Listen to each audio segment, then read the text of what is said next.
बड़ी भाग्यशाली जमिनिया हो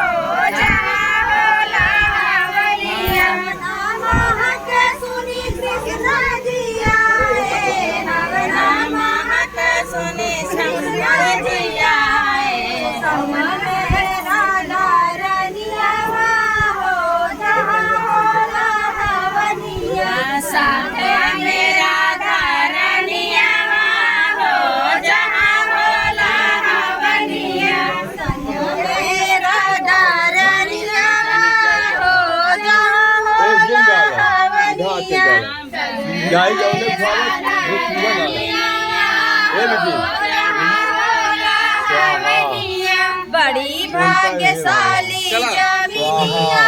हो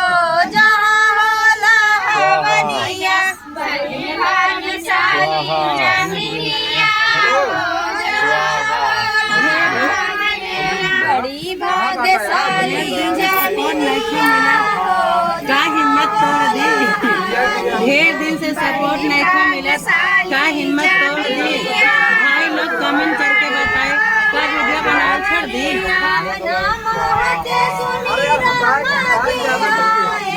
भावना महक सुनी रामा जी कहाँ चल जाता वो